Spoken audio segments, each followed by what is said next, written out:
Bonjour chers amis, et voilà, je vous propose la suite du cours de l'électromagnétisme. Donc je suis au cours numéro 4 et ce sera la deuxième partie sur les milieux aimantés.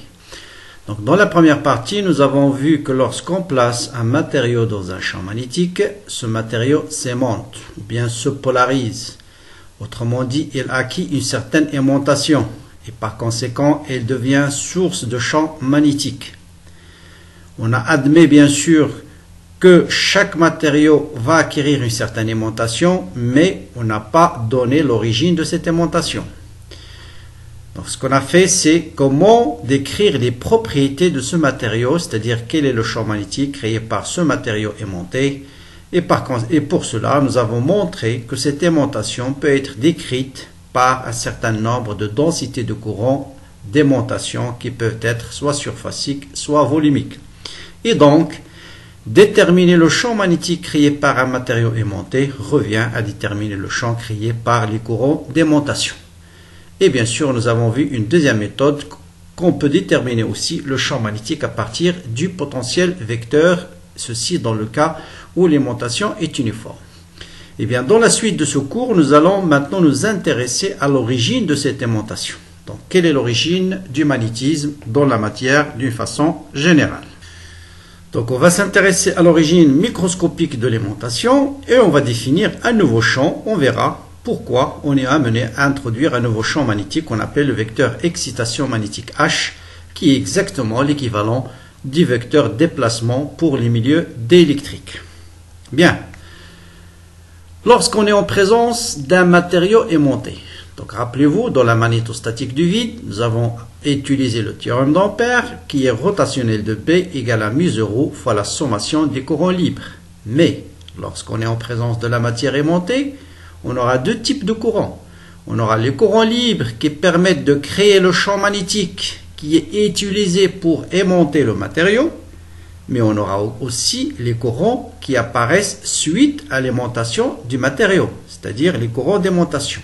Autrement dit, comment on va écrire le théorème d'Ampère dans ce cas-là?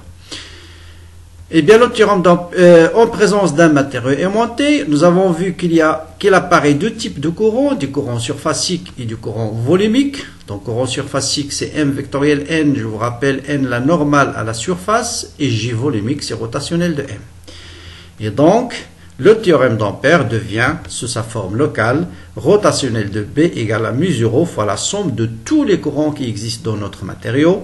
Dans le cas des milieux aimantés, on aura deux types de courants. Les courants libres qui sont appliqués et qui permettent d'aimanter le matériau et les courants d'aimantation qui apparaissent, G volumique.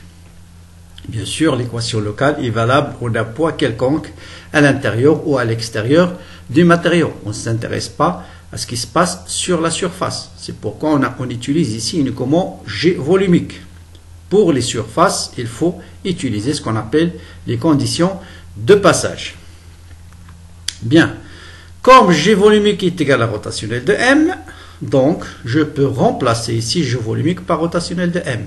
Ensuite, diviser ici par B par μ0, ramener rotationnel de A moins B sur rotationnel de A moins B, et cette équation devient facilement rotationnelle de B sur μ0 moins M égale à G libre. Bien, là vous voyez maintenant qu'on peut définir un nouveau champ magnétique H par la relation B sur μ0 moins M. C'est quoi l'intérêt de ce vecteur H? Pourquoi il a été défini? Parce que vous voyez, on va se retrouver avec un théorème d'Ampère en présence de la matière aimantée identique à celui dans le vide qui était rotationnel de B égale à μ0 J libre. Là, vous voyez rotationnel d'un nouveau champ égale à J libre. Donc l'intérêt de ce vecteur H, vous allez vous rendre compte dans les exercices, c'est ce qu'il ne dépend explicitement que des courants libres. Or, les courants libres, on peut les mesurer par un ampèremètre. Donc, c'est un paramètre qui est accessible facilement de point de vue expérimental. Par contre, les courants d'aimantation, rappelez-vous, hein, c'est très difficile, ce n'est pas des charges qui se déplacent, c'est très difficile à mesurer. D'où l'intérêt de ce vecteur H. Donc, le théorème d'Ampère devient, sauf sa forme locale, rotationnel de H égale à J libre, ou bien sous forme intégrale, la circulation suivant un contour fermé de HD de L est égal à la sommation du courant libre. Donc vous voyez, même si on est en présence de la matière aimantée, c'est-à-dire vous avez des courants libres et des courants d'aimantation, pour calculer ce vecteur H, on ne tient compte que des courants libres. Donc on revient à un problème de magnétostatique du vide. Bien. Maintenant, connaissant H, comment déterminer les autres grandeurs, c'est-à-dire le vecteur aimantation et le champ magnétique total? Bien sûr, ceci est possible, en particulier dans le cas de ce qu'on appelle les cas de milieux linéaires, homogènes et isotropes. C'est les mêmes définitions que pour les diélectriques.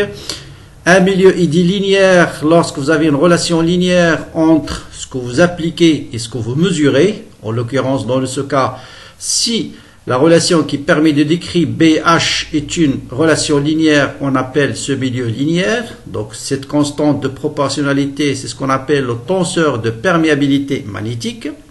Donc c'est une grandeur physique qui caractérise le matériau. Plus cette constante est importante, plus le matériau peut pénétrer dans le matériau, il est perméable, peut pénétrer, plus le champ magnétique peut pénétrer dans ce matériau, ça veut dire il devient plus perméable, d'où le nom de perméabilité magnétique. Si maintenant le matériau est isotrope, qu'est-ce que ça veut dire isotrope? Ça veut dire vous appliquez un champ magnétique suivant l'axe des X ou bien suivant l'axe des Y ou bien suivant l'axe Z, vous avez toujours la même réponse du matériau. Autrement dit, vous avez invariance par rotation. Donc le tenseur, dans ce cas-là, se réduit à un scalaire qui peut dépendre du point où vous mesurez cette grandeur scalaire. Mais si le matériau est homogène, c'est-à-dire la grandeur physique il est la même en tous les points, ce scalaire devient une constante. Et dans ce cas, et de toute façon on ne travaillera dans la suite que dans le cas des milieux linéaires homogènes isotropes, ce qu'on appelle les milieux LHI, vous avez B égale à mi fois H. Donc, avec la définition de H et avec la définition de B égale à mi fois H, on peut déterminer tous les autres. Par exemple, l'aimantation. Dans l'expression de H, vous remplacez B par mi fois H. En factorisant par H, on trouve facilement que M est égal à mu sur mu 0 moins 1 fois H. Ça veut dire on trouve aussi que l'aimantation est proportionnelle au champ. Et bien ce facteur de proportionnalité, on va l'appeler susceptibilité magnétique. M est égal à Xi fois H. Et avec la définition de Xi, c'est mu sur mu 0 moins 1. Je vous rappelle, mu c'est la perméabilité du milieu aimanté, mu 0 c'est la perméabilité du vide. Et mu sur mu 0 c'est ce qu'on appelle la perméabilité relative, c'est-à-dire la perméabilité du matériau par rapport à celle du vide. D'accord? Donc voilà, on a M est égal à Xi fois H. Donc vous voyez, connaissant H, je peux déterminer directement M. Connaissant H, je peux déterminer B. Voilà l'importance de ce vecteur H. Bien. Maintenant, on distingue deux types de milieux linéaires homogènes et isotropes. Il y a ce qu'on appelle les milieux diamagnétiques, il y a ce qu'on appelle les milieux paramagnétiques. Bon, on peut les définir aussi d'une autre manière. Pour les milieux diamagnétiques, la susceptibilité, c'est une constante négative, en général de l'ordre de moins 10 puissance moins 6, moins 5. Bien sûr, il n'a pas d'unité, parce que c'est un rapport de perméabilité. Voilà, je l'écris ici de l'ordre de 10 moins 6. Par contre, pour les milieux paramagnétiques, on peut montrer que l'inverse de la susceptibilité est proportionnel à la température. D'accord? C'est ce qu'on appelle la fameuse loi de Curie. Donc, qui est égal à C sur T, qu'on peut démontrer d'ailleurs en utilisant un peu de statistiques de Boltzmann. Bien. Voilà.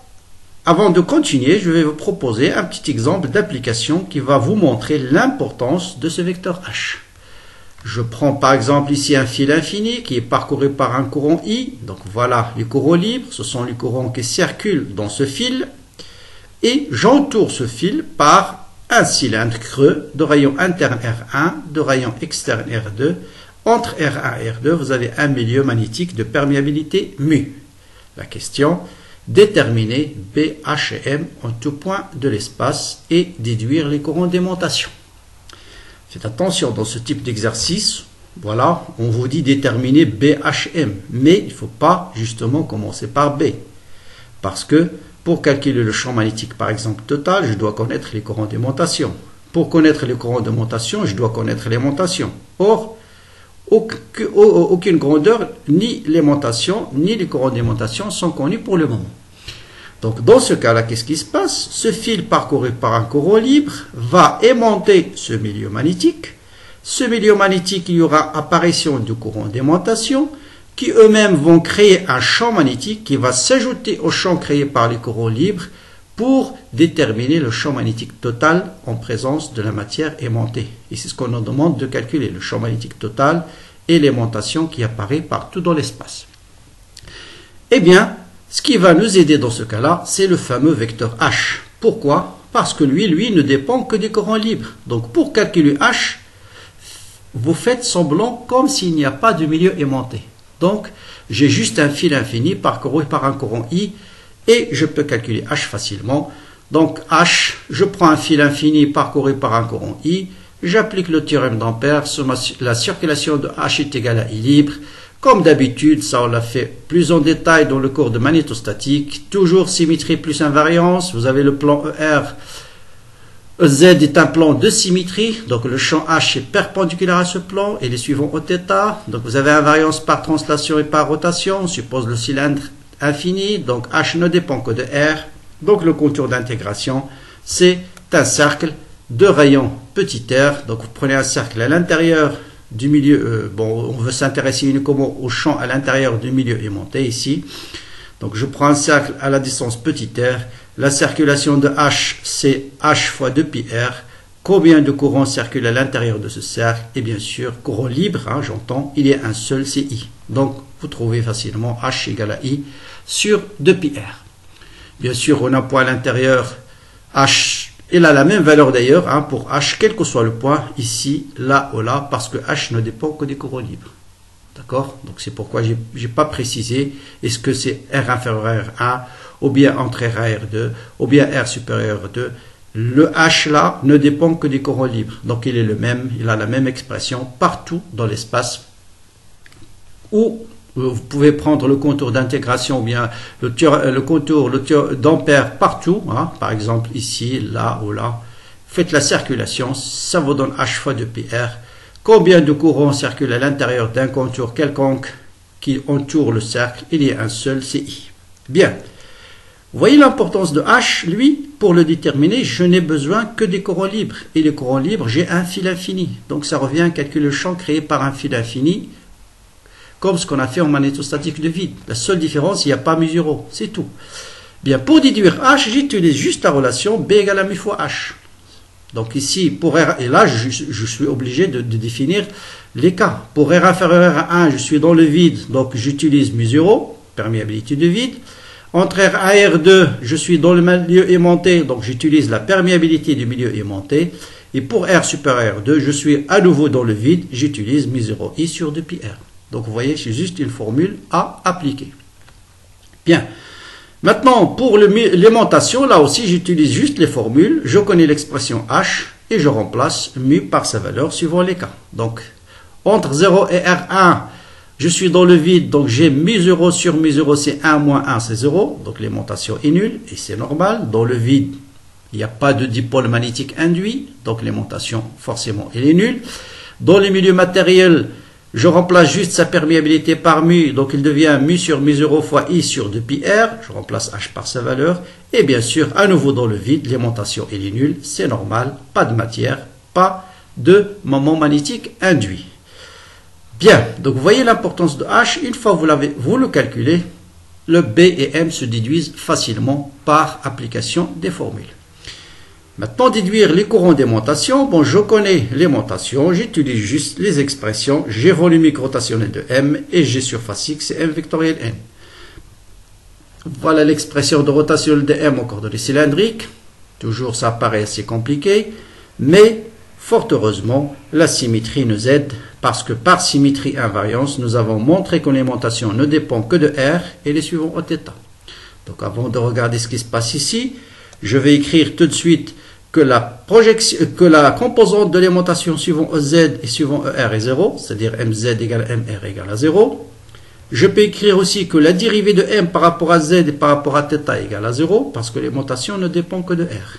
Et vous voyez, cette expression très compliquée va se réduire à un seul terme. 1 sur R, D sur D de R, de M par rapport à R. Et vous voyez bien que je trouve une densité de courant volumique aussi, je trouve même la direction de ces courants volumiques, ils sont suivants OZ.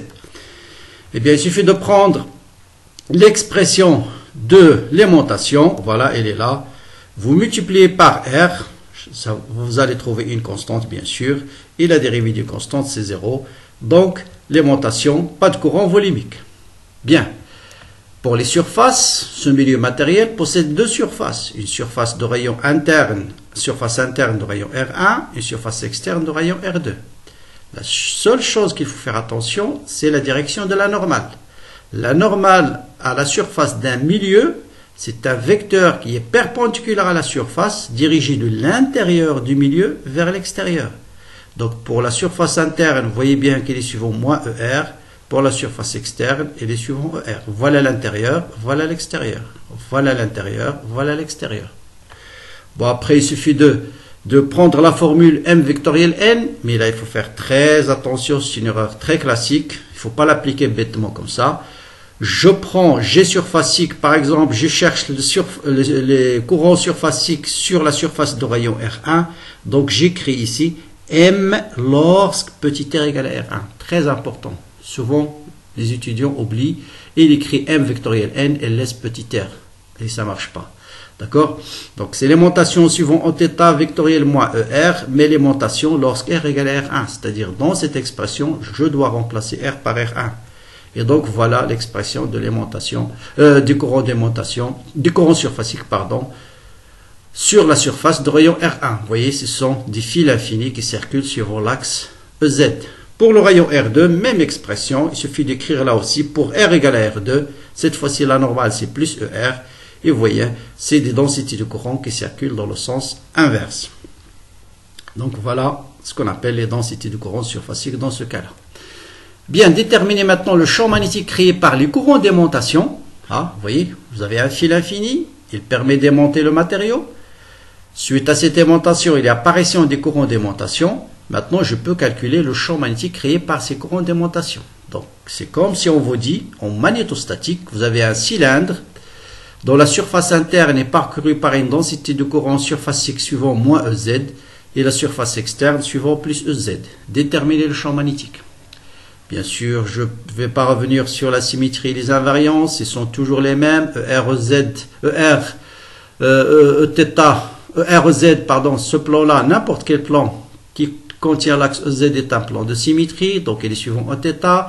Le contour d'intégration, le contour d'ampère, c'est un cercle. Donc si vous prenez le cercle à l'intérieur ici, vous allez obtenir B égale à 0. Si vous le prenez à l'extérieur, vous allez trouver aussi B égale à 0, parce que la somme des courants d'aimantation, c'est 0.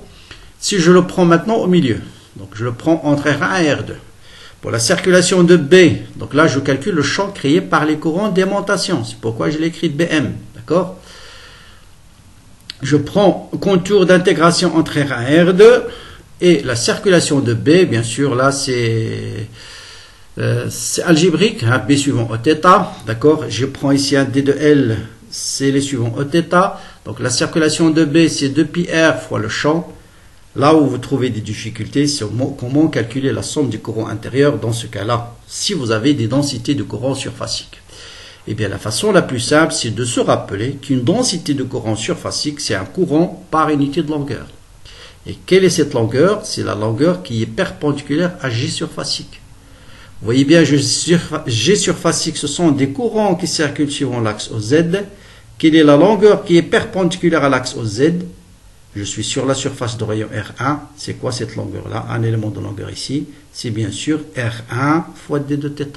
R1 fois D de θ. Donc, un élément de courant ici, qui circule sur une longueur R d de θ, c'est G surfacique fois R1 d de θ. Eh bien, il suffit de faire la somme sur tout le contour, la sommation d de i. Comme G surfacique, c'est une constante, donc ça sera G surfacique fois 2πr1. Donc, le périmètre de ce cercle. Bien, vous multipliez ça par 2πr1, il va vous rester μr moins 1. Voilà. G surfacique, sommation du courant I. D'accord? Donc en simplifiant par 2πr1 ici et par 2πr1, il vous reste I sur μr moins 1 divisé par 2πr. Donc voilà le champ créé par les courants d'aimantation. Et s'il faut regarder un peu de près cette formule, il est égal à quoi? Il est égal à μ0, le premier terme c'est μ0, il n'y a pas de μ0, il va se simplifier, c'est μ fois I sur 2πr. Or, c'est quoi μ fois I sur 2πr?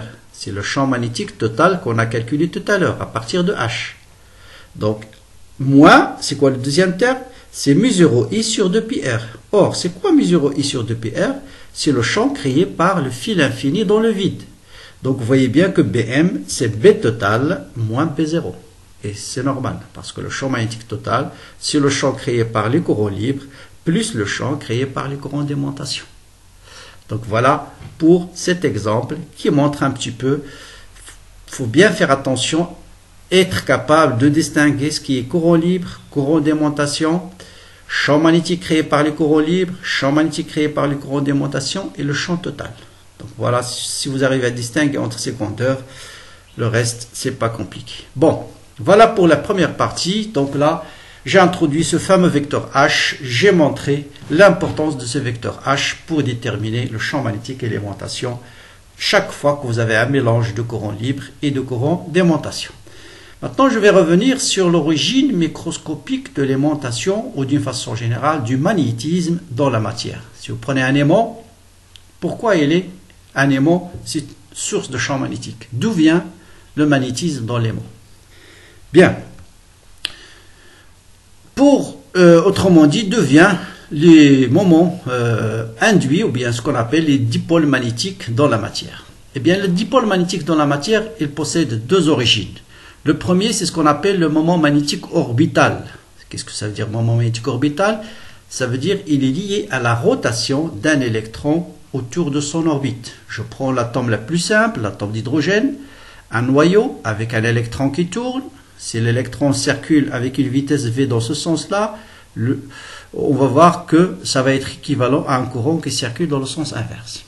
D'accord? Donc on prend le schéma le plus simple, étude classique, on suppose l'électron c'est un point, c'est ponctuel, bien sûr, la réalité c'est une densité de charge, mais pour simplifier, on va supposer c'est un point ponctuel qui tourne avec une vitesse v. Donc là, vous avez un objet en rotation, et un objet en rotation possède ce qu'on appelle un moment cinétique. Et moment cinétique, c'est quoi? C'est le moment de la quantité de mouvement, c'est R vectoriel mv. Vous faites R vectoriel mv, ça va vous donner un moment cinétique vers EZ. Maintenant, à la rotation de l'électron autour du noyau, on va voir qu'on peut lui associer un courant équivalent. Et c'est quoi ce courant? Un courant par définition, c'est quoi? C'est une charge par unité de temps, d de q sur d de t. Or, si l'électron fait un tour complet, une période t, pendant une période t, quelle est la charge qui a circulé sur cette orbite? C'est E. Donc I égale à E sur T. Donc j'ai un courant, j'ai une surface, c'est par définition le moment magnétique. Vous rappelez-vous, un moment magnétique, c'est une boucle de courant de faible dimension parcourue par un courant I. Et vous voyez maintenant que la rotation de l'électron autour du noyau est exactement équivalent à un moment magnétique. Et ce moment magnétique, c'est le courant fois la surface décrite par cet électron. Et on va montrer qu'on a une relation directe entre le moment cinétique et le moment magnétique. Bon, le module du moment cinétique, c'est mv fois r. Le module le courant, on a dit, c'est E sur T. T, c'est 2pi sur oméga. Oméga, c'est V sur R. Et si je calcule le module du moment magnétique, c'est I fois la surface pi r carré. Je remplace I par sa valeur, la surface par pi r carré, et je trouve EVR sur 2. Vous voyez bien V fois R, donc j'ai une relation entre les deux, c'est que le moment magnétique c'est moins E sur 2M, je divise par M ici, je multiplie par M, et j'ai E sur 2M fois le moment cinétique. Vous voyez bien que si le courant circule dans ce sens-là, la normale c'est vers le bas, donc le moment magnétique il est vers le bas. Ça veut dire le moment magnétique et le moment cinétique pour l'électron, ils sont opposés. Mais ce qui est très important, ce qui est un résultat important, c'est qu'ils sont proportionnels. Et le facteur de proportionnalité, c'est ce qu'on appelle le rapport gyromagnétique. Et si vous allez faire un cours de mécanique quantique dans la suite, vous allez voir que vous avez exactement la même relation en mécanique quantique entre le moment magnétique et le moment cinétique. Avec un H bar en plus ici dans la mécanique quantique. Bien. Quand vous allez établir les règles de Hund, vous allez montrer que pour un atome donné, on peut déterminer le moment cinétique orbital total de tous les électrons. Et donc, si je connais le moment cinétique orbital, je peux déterminer le moment magnétique de l'atome. Et donc, je peux savoir, bon, il y a des règles de Hund, je ne vais pas les introduire dans ce cours, Il y a des règles de Hund qui vous permettent de dire, par exemple, pour l'oxygène, vous avez un moment orbital égal à 1 ou égal à 2, hein, d'accord? Et donc, vous connaissez le moment magnétique de l'atome. Et donc, vous pouvez déduire si l'atome est magnétique ou pas. Première question avant de continuer, on va voir l'ordre de grandeur de ce moment magnétique dans un atome d'hydrogène. Un atome d'hydrogène, c'est un électron qui tourne autour du noyau, d'accord?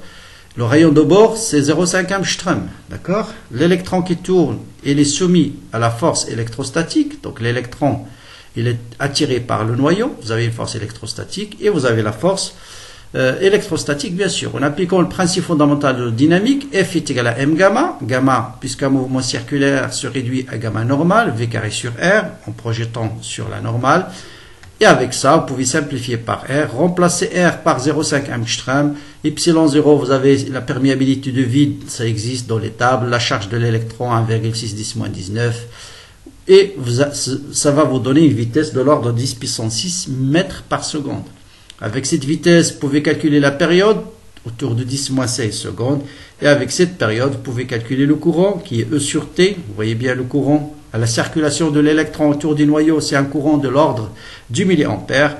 Et avec ce courant, ce qui est très important, c'est qu'on va avoir un moment magnétique exactement à peu près de l'ordre de ce qu'on appelle le magnéton de bord, qu'on trouve en mécanique quantique, qui est 9,24 10-24 ampères mètre carré. Donc voilà ce qu'on appelle l'ordre de grandeur de ce moment magnétique. Bien, donc maintenant nous avons vu qu'il y a une première origine du magnétisme, c'est la rotation de l'électron autour du noyau. Maintenant, pourquoi certains atomes sont magnétiques, d'autres ne le sont pas? C'est tout simplement parce qu'ici on a traité un seul noyau, un seul électron, pardon. Si imaginez vous avez un atome qui est formé par deux électrons, un S2, d'accord? Deux électrons, un tourne dans un sens, l'autre tourne dans le sens opposé. Donc les moments magnétiques vont se compenser. Et donc l'atome ne sera pas magnétique. Donc vous voyez bien que si l'atome possède plusieurs électrons, c'est la résultante de ces moments magnétiques orbitales qui peut être soit nul, soit non nul, suivant les cas. C'est ce qui donne le fait que certains atomes magnétiques sont, d'autres ne le sont pas. Voilà la première origine du magnétisme.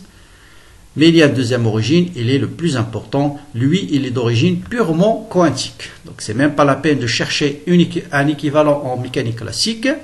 La mécanique quantique nous dit que l'électron possède un spin. C'est quoi un spin? C'est un degré de liberté intrinsèque ou bien une propriété intrinsèque à l'électron, comme la masse. Il possède une masse, il possède une charge et également, il possède un spin. Et ce spin-là, pour l'électron, par exemple, il vaut 1,5. C'est un moment cinétique de spin.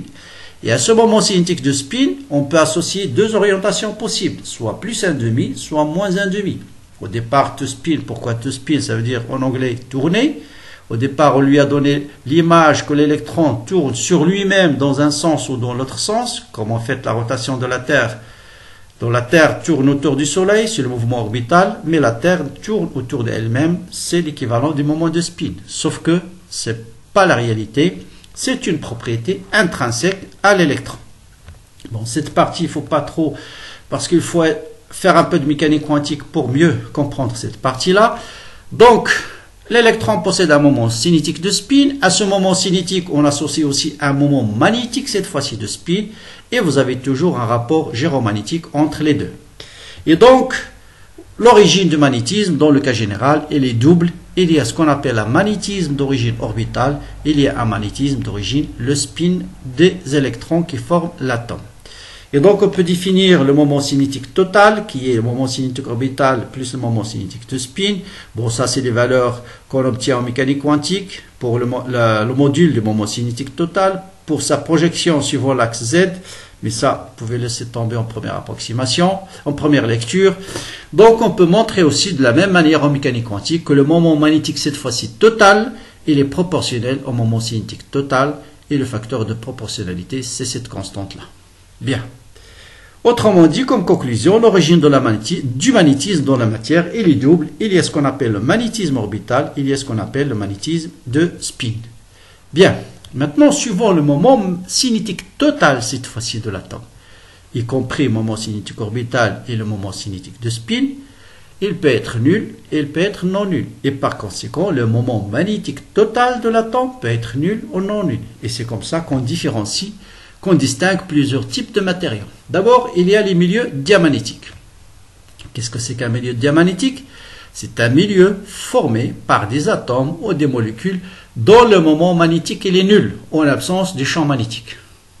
Il n'y a pas de moment magnétique sans appliquer un champ magnétique. Dans ce cas-là, on parle du milieu diamagnétique. Comment il se comporte lorsqu'on les place dans un champ magnétique? Au départ, les lignes de champ sont horizontales. Si vous mettez un milieu diamagnétique ici, les lignes de champ sont expulsées. Donc un milieu diamagnétique repousse les lignes de champ. D'accord? Un cas très connu, le diamagnétisme parfait, celui qui expulse complètement les lignes de champ pour que le champ s'annule en son intérieur, c'est ce qu'on appelle les supraconducteurs. Si vous mettez un supraconducteur ici, les lignes de champ vont être complètement expulsées à l'extérieur et le champ magnétique à l'intérieur sera exactement égal à 0. Bien. Qu'est-ce qui se passe lorsqu'on place un matériau diamagnétique dans un champ magnétique? Eh bien, ce champ magnétique-là va induire un moment magnétique dans le matériau. Et ce moment magnétique va donner une aimantation, et cette aimantation, elle est toujours opposée au champ appliqué. Ça veut dire que M, elle est opposée à H, autrement dit, la susceptibilité diamagnétique, elle est toujours négative. Donc ça, c'est un fait expérimental. Pour les milieux paramagnétiques, qu'est-ce que c'est qu'un milieu paramagnétique? C'est un milieu qui est formé par des atomes ou des molécules qui possèdent un moment magnétique non nul en absence du champ. Prenez l'oxygène par exemple, elle possède un moment de spin égal à 1, donc sans appliquer aucun champ. Donc elle possède un moment magnétique non nul. Sans champ magnétique, bien sûr, les moments sont orientés de façon aléatoire, il n'y a pas de direction privilégiée, donc l'aimantation totale elle est nulle. Mais chaque atome possède un moment magnétique non nul. Si j'applique un champ, chaque dipôle, donc ça peut-être on le verra en TD, va être soumis à un couple de force qui va l'orienter dans la direction du champ. Et donc au fur et à mesure que vous augmentez la valeur du champ, l'aimantation va augmenter jusqu'à atteindre une valeur maximale. Donc dans ce cas-là, l'aimantation vient de l'orientation du moment dipolaire existant. C'est ce qu'on appelle, c'est l'équivalent, si vous voulez, de la polarisation d'orientation pour les milieux d'électrique. Bien. Et par conséquent, vous aurez une aimantation qui est proportionnelle au champ, et cette fois-ci, cette constante de proportionnalité, ou bien cette susceptibilité, va être inversement proportionnelle à la température, donc elle dépend de la température. Donc, puisque si à très basse température, il n'y a pas de mouvement, il y a moins de chocs, donc l'orientation elle est plus facile, mais à haute température, les chocs tendent à désorienter les moments, donc l'aimantation va diminuer, ça va de soi. Bien, voilà quelques valeurs numériques. Le sodium, par exemple, il est paramagnétique. L'aluminium, le thallium, vous voyez, l'ordre de grandeur, c'est de l'ordre 10-4 jusqu'à 10-6. Quelques milieux diamagnétiques, et on a plusieurs, cuivre, zinc, silicium, et ainsi de suite. Bon, le milieu ferromagnétique, cette fois-ci. Donc, il y a les milieux diamagnétiques, paramagnétiques, mais vous avez une classe de matériaux très importante dans la pratique, c'est les milieux ferro. Donc, les milieux ferro sont un cas particulier de la matière où vous avez une transition de phase à une certaine température qu'on appelle température de Curie.